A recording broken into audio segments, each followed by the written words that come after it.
Hello, everyone. Parenting on Mission. Oscar and Sunny here for our first episode of 2026. Happy New Year! Let me see. Happy Merry Christmas. Happy Thanksgiving. Merry Christmas. Happy New Year. And Hanukkah, Kwanzaa, all of those wonderful things. Just in case. Hey guys, it's time to kind of get back into real life here, right? Because we kind of been on a little hiatus, had a little break, ate a lot. You guys probably working out. But, Sunny and I want to make sure we kind of get back to our groove of doing our episodes and coming to you with content to help you along your parenting journey. And today we have a special guest. Drum roll, please. Who is it? Carson. It's this guy. This is Carson. Introduce yourself, Carson. Hey guys, I'm Carson. I'm the middle child of mom and dad. I go to Sam Houston State University. I'm 20 years old. Eat 'em up. Eat 'em up, cats. And I'm graduating in the spring. Yes, he is. Awesome, guys. So we thought we would invite Carson to be a part of this episode to kind of share some of his experiences. Guys, all of our children at certain ages, they have different things to add, right? Value, and we can learn and listen from them. So we wanted to bring Carson in today to kind of ask him a few questions and let him speak from his heart. I mean, we didn't tell him what to say. So if it's good, we didn't pay him. If it's bad, we'll probably edit it out. But give me all my Christmas gifts back. But regardless, we don't know what he's going to say. But we'll start it off by just, Carson, maybe you could just kind of give me and your mom a little overview of your experience coming up under our parenting. What was your experience? Well, I'll say, first of all, it was very overwhelmingly positive. I say it was very much faith-based. I feel like everything was sort of through that lens. And so, I feel like values like integrity was always, taught, and we were taught to have those values as well. I will also say that it was, y'all, had set very high expectations of us. So that, taught us, dream big and, that it wasn't, just to set your expectations high. Sure. So, yeah. Okay. Those are two of the 2 points that I would say we were raised up on. Yeah, sometimes, we have our experiences as the parent, but we don't really know our children's experience. So we thought it'd be important to kind of understand from Carson's perspective what was his experience coming up under our parenting. So Carson, what are some of the parenting things that you didn't like? Because I'm sure there were a couple things that you didn't like, right? Maybe one. Maybe one or two. Just a couple. But maybe now you appreciate that you had those guardrails in place. What are your thoughts? I would say the main one would be the structure. I feel like you guys raised to be very structured. Specifically on weekends and summers. I remember on the weekends, our dad be at the bottom of the stairs. He still does it to this day. Around 7:30, 8 o'clock, we were like, get up, y'all. We don't sleep in. Okay. And at first, as a kid, you think that's because you're like, well, I just want to sleep in. I went to school. Saturday. Right. I went to school for 5 days. I went to school for 9 months. Let me have this little moment to recuperate. Right. But I really do appreciate it now because it taught us about even through your breaks, you can have a break while still being productive. Mm-hmm. And I just appreciate the structure of it now because I'm in college now. And you go to no one's there to wake you up anymore. No one's taking account for your time and are you studying at this time? Are you sleeping until 11? No one's there to do all that for you. That's true. So I get it really taught us be accountable for the time for our 24 hours and making sure that we're spending it productively. Yeah, no, that's good. That's it. Yeah, that was the main one. Main thing. Okay, yeah. Carson. Sunny, do you have any thoughts in regards to some of those? Yeah, I was just thinking about when you were just saying that how I think from my perspective as your mom, I know the idea of having the structure in place was because I know when I went off to college, I didn't have it, which I've told y'all before. Right. Like I didn't have the structure. I didn't do that well with my GPA my first semester. Good enough. I know you guys wouldn't believe it, but it's actually the truth. But I think True story. true story. Based on a true story.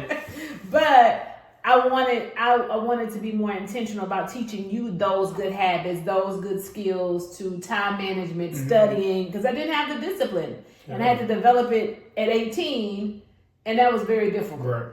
You know? Yeah, well, one thing for me is I'm just like, I realize that the whole world is based on structure. I mean, life is based on structure, and a lot of people struggle in life because the lack of structure, right? They don't reach their full potential. You know, they have all of these challenges, making all these bad decisions, and they sit back and they're like, man, I don't know why all these bad things are happening to me. Well, they're contributing to these bad things, and a lot of it is because they just don't have systems in place, they don't have structure in place. So yeah, you know, I was on the weekends as opposed to you guys getting up at, what time would you normally get up on Monday through Friday to go to school? Like it depends, like 6:30. Something, yeah. I wake y'all up about Give us an extra little hour. 7:30, 8. 7:30, wasn't past 8 for sure. What 30 minutes, sleep in. But I think structure leads to self-discipline eventually.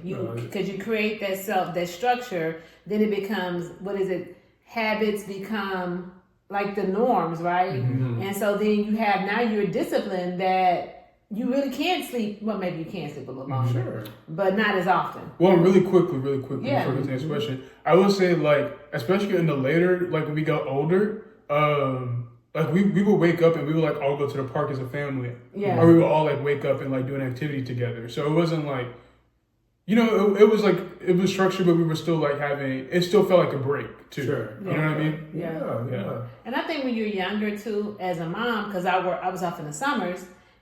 I knew that if I didn't get you all up and out the house and doing something, if I waited till noon, it was time to take a nap. Right. That was gonna mess up the whole day for activities. You know, get up, feed you, get up and do something. Then when it's time to take a nap, you're tired. Right.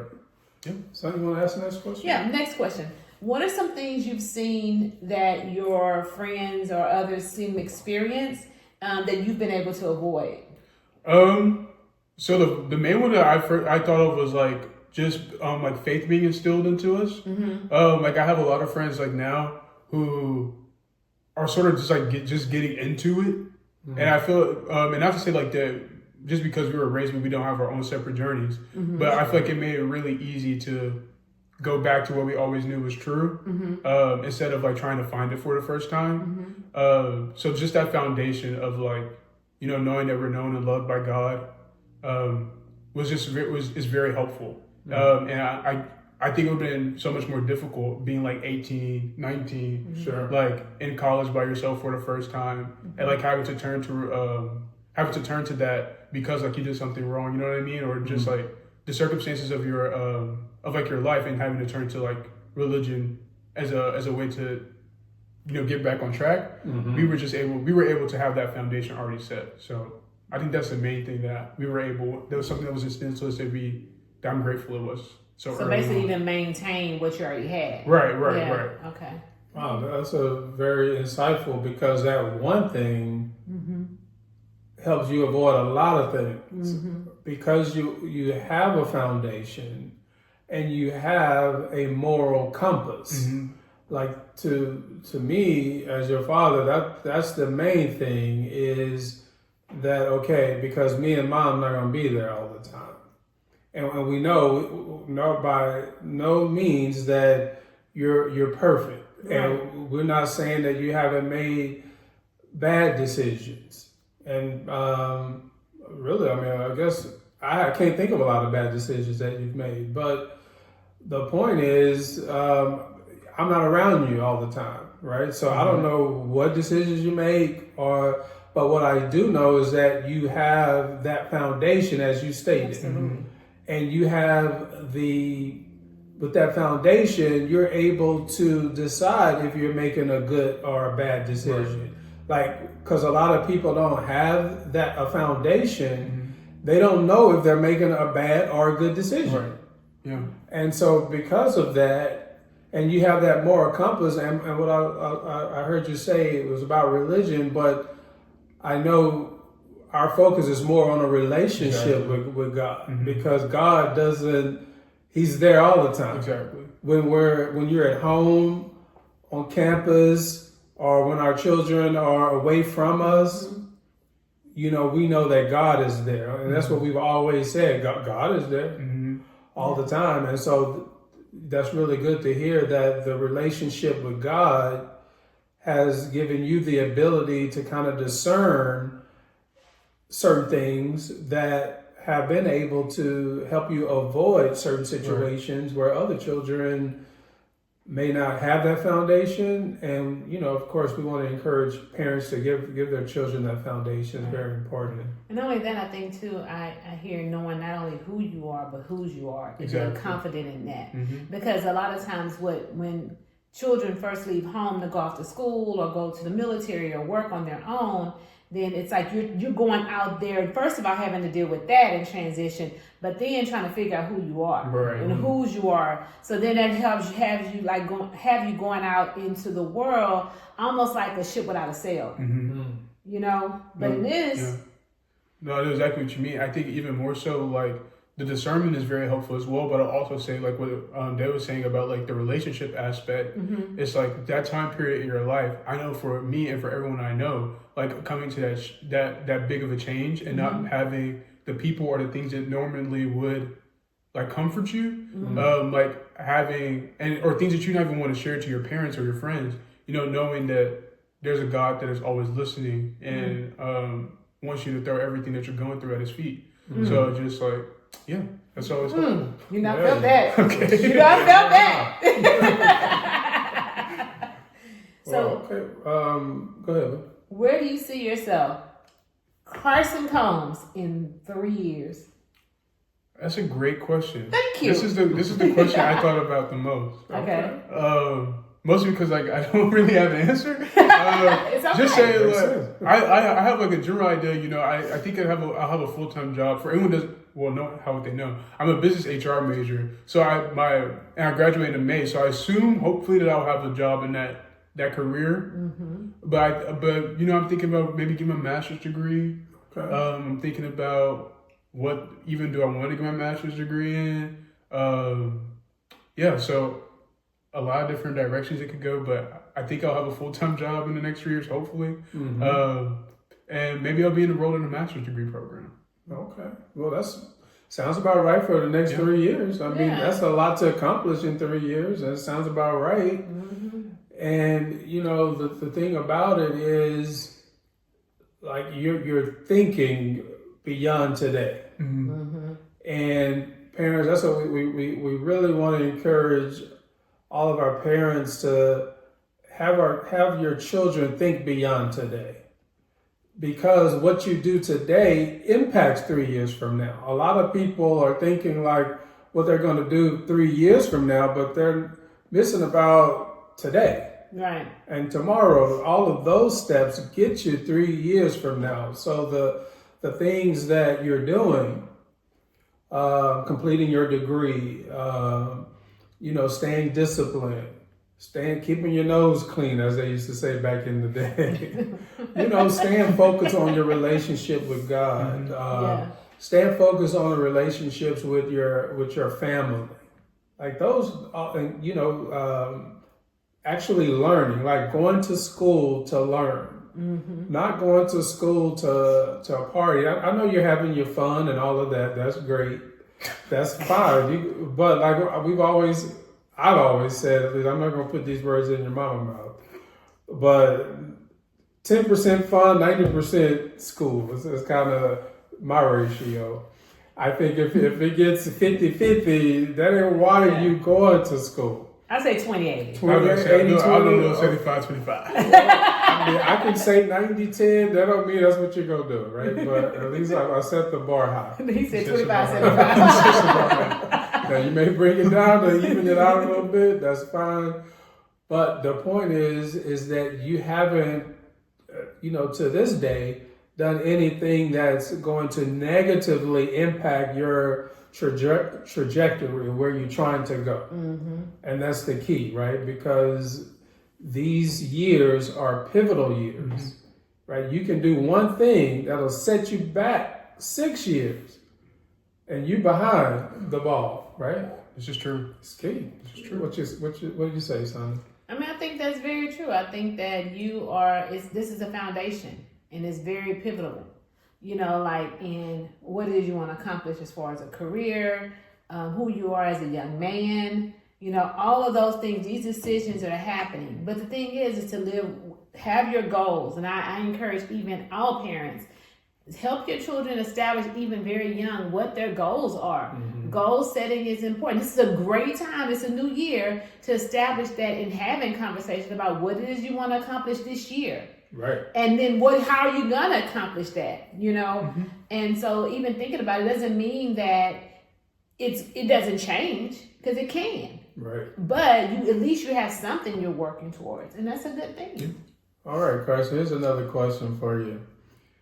What advice would you give a younger version of yourself? Lil Carson. I'm gonna say something to Lil Carson that he really needed to hear. What did he hear? He needed to know how young he was. Okay. Oh, he needed to know that he did not have everything figured out. I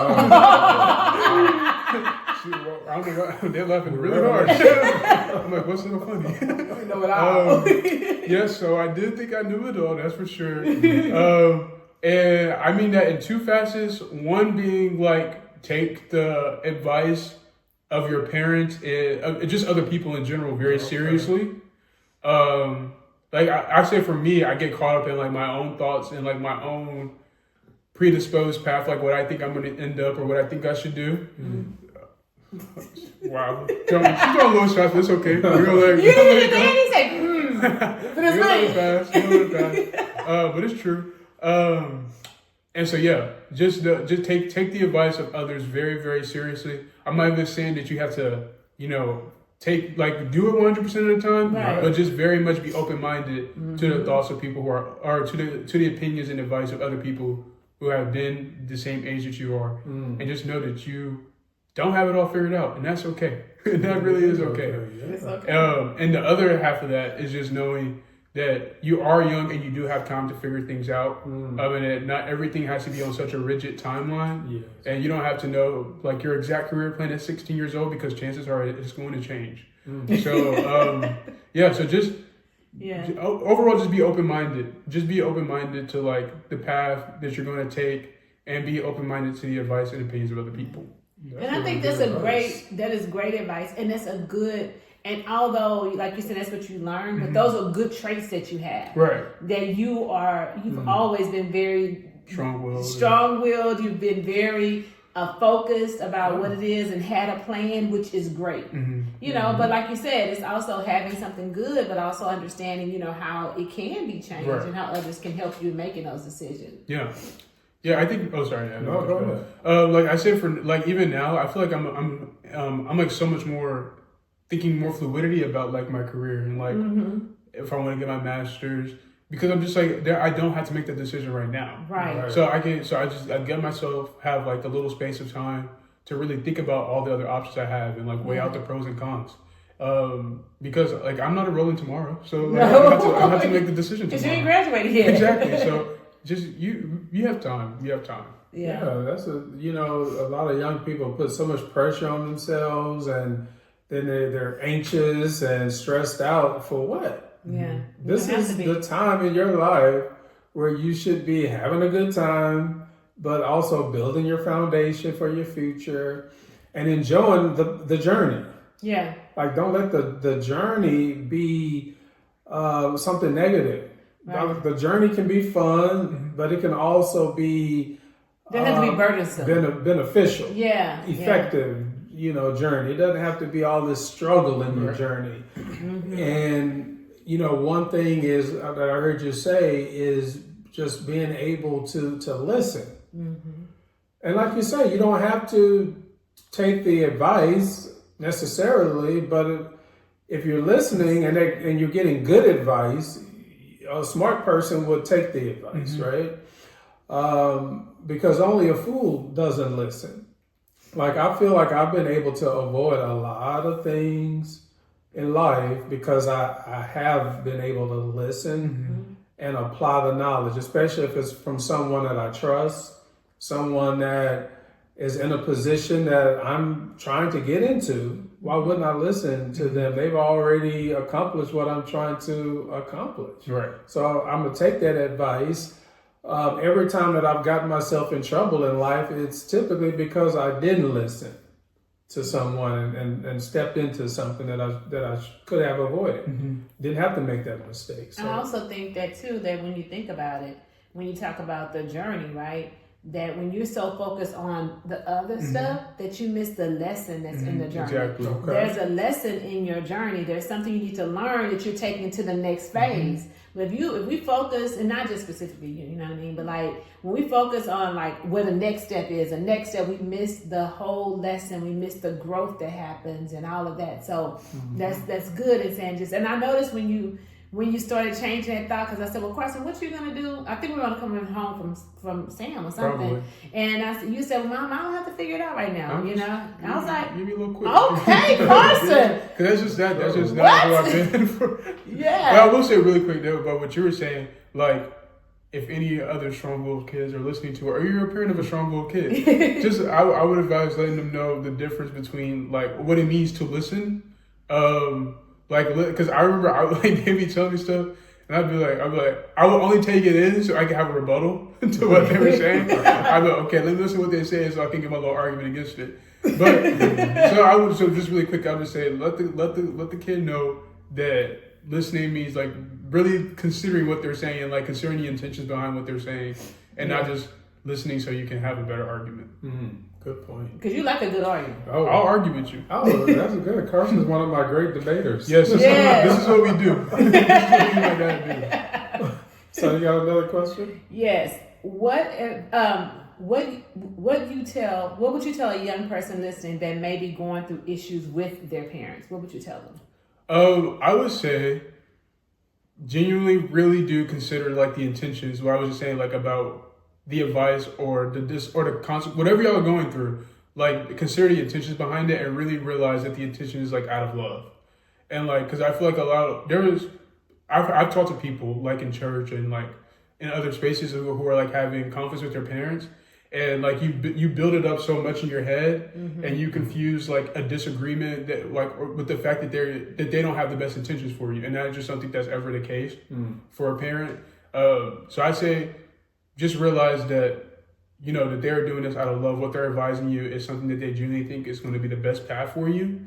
And like I know there may be a disagreement that you may have about where that path may lead, but just realize that it all starts and it all comes back to like they love you and they want to see the best for you. So Carson, what advice would you give a parent from a child in stages of your life that you think reflecting even now that you would give a parent on parenting their children now in 2026? 2026. It is 2026, yes. I feel like a lot of people my age are so like realize the negative effects of technology. So I worry any parent parenting or has a young kid in 2026 to get them off the phone as often as possible. Because I feel like a lot, especially if they're in middle school right now, like this, I guess it goes back to our first question, like stuff that y'all like did that I appreciate now is like I appreciate how much surveillance there was over our phones. Because like we didn't really get into anything too crazy on there because we always had people over, like making sure that there wasn't anything horrible going on. So I think it's good to introduce your like phones and technology to kids because it is 2026 and like that's the way our world works now. But at the same time, like just really do like look at what your kid is doing on that phone and make sure he's going outside too. Yeah. Make sure they're going outside. Yeah. Okay. Yeah. I heard you say surveillance, and parents, you should be surveying your children. Surveillance is sometimes seen as a negative thing, Yeah. But surveillance is just being observant. That's what surveillance means. That you're being observant of movements, what's going on, Changes. right? Things that we need to address, or things that we don't need to address, right? But sometimes our kids are quiet. They have the phone, and they're just in that phone, and you have your peace. So you're like, well, what could be wrong with that? I have my peace, and they're having fun. Well, that's not the way it should be. And I think just one thing I always tell parents when I would teach would be like, if we would not take our children to the local Walmart at 5, 4, 3, any age, and drop them in the middle of the store and introduce them to everybody at Walmart. And when you're on the internet, or you're using a phone or iPads, you're actually giving the world access to your child that we normally would not do, but we feel it's okay because it's digital. And so that's how I always stuck in my mind. Would I give the world access to you? Right. Would I take you to Walmart at 7:30? So why am I allowing you to have after 7:30 doing those things? So just being mindful of that these are strangers that we're allowing access to our children. Is it Walmart, or would you let them go to H-E-B? Baby, nowhere. Now, you already know. You're already nowhere. So nothing specific. No, Walmart. But just Walmart is just so big. Right. And just imagine so many people. Now just imagine that's who we're allowing to have access to our children in a lot of instances. I'm trying to make sure, because Walmart. I ain't nothing against Walmart may want to sponsor our episode. None of y'all good fine people. Just say sponsorship. We have 2 kids in college. Sponsorship. Walmart is a wonderful place, guys. Wonderful sponsor. Beautiful people. Well, on the last one, really quickly, I just wanted to say, just think about not even giving a smartphone to your kid until he is like, or he or she is in high school. But you didn't like that. Right. Yeah. No, this is wisdom now. Oh, come on, why? Hey, come on. Because I just remember that, like, these kids were just talking about stuff that was so crazy when I was so young, because I didn't get my phone until 8th grade. I was like, how y'all even know about this stuff? Yeah, and like what Mom was saying, like they're exposed to so much, and giving that power to them so young, when they don't even have like the convictions or able to decipher, that's really dangerous. Yeah. So just my last, maybe not even till high school they should even have an iPhone or a smartphone. Yeah, well, Carson, that's some really good advice. Of course, we're proud of you, and being able to sit here with you to share advice and give us feedback, is very beneficial and impactful, even just for your mom and I to be able to be on the receiving end of you at 20, giving this knowledge, but you're imparting knowledge to the audience here. So, you want to close us out? Yes, I want to close out, but thank you, big boy. Thank you guys for putting me on the channel. You're welcome. Thank you. You know, you can pay us later. We'll see. But thank you guys so much for tuning in with us today. And don't forget to please subscribe, like, follow, and even offer us a little comment about what you thought about our take today with Mr. Carson Combs, Senior. Yay! And hey guys, remember, parenting is a lot easier when it's done on mission. See you next time. Bye-bye now.